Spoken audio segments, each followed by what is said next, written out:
Hello again.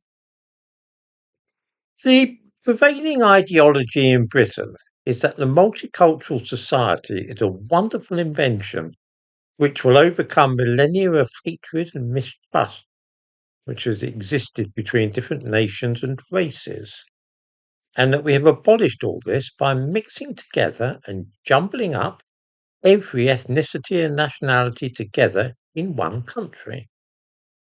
That is to say, our country, Britain. It is a marvellous vision, and nobody would be happier than I to see its fulfilment. Just think of it. Arabs and Jews, Muslims and Christians, black and white, Eskimos and Hottentots, French and Germans, Americans and Russians would all live cheerfully side by side in Britain, just as the Bible prophesies. They shall beat their swords into plowshares and their spears into pruning hooks. Nation shall not lift up sword against nation, neither shall they learn war any more. It will be such a happy world.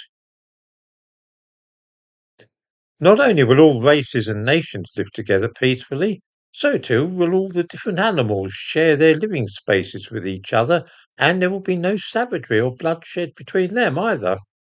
As Scripture puts it, the wolf shall dwell with the lamb, and the leopard shall lie down with the young goat, and the calf and the lion and the fattened calf together, and a little child shall lead them. It all sounds great, doesn't it? And it's a wonder that nobody has ever tried this before. If only we simply forgot all the differences between various animals and various peoples and just give them a chance, they'll all get on together famously. I honestly think that the architects of the multicultural society must have had those Bible verses at the back of their minds when they dreamt up the whole crazy scheme. Splendid as this all sounds, of course, in practice, difficulties soon arise. Letting wolves and lambs share an enclosure in a zoo, or leopards and goats, is not going to end well, and neither is mixing together a lot of Muslims from South Asia, Arabians, Jews, English people, and Africans. The first thing that will happen is that these various peoples will split themselves up into separate communities, so that the Muslims all live in one part of the city and the Jews in another, with Africans forming their own little communities which have nothing to do with the Asians or Jews. Then they will find ways to fall out with each other. The Muslims and Jews will fight, the black people will fight among themselves and prey on the weaker white people, and the Africans and Caribbeans will avoid each other like the plague.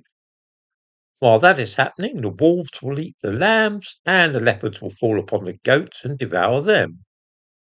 Within a short time, your experiment will be revealed as a horrible failure, even though it was motivated by the most high-minded ambitions. It will all be a muddle and confusion. I have an idea that almost every person familiar with either animals or people will realize this and see at once what a truly terrible idea it is to mix everything and everybody up in this way. But this will not deter the idealists, who will blame the animals for eating each other and the people for falling out with each other and fighting. They simply shouldn't behave in that way. This then is the multicultural society, a brave and lofty ideal in theory, but an unpleasant and hazardous state of affairs in practice.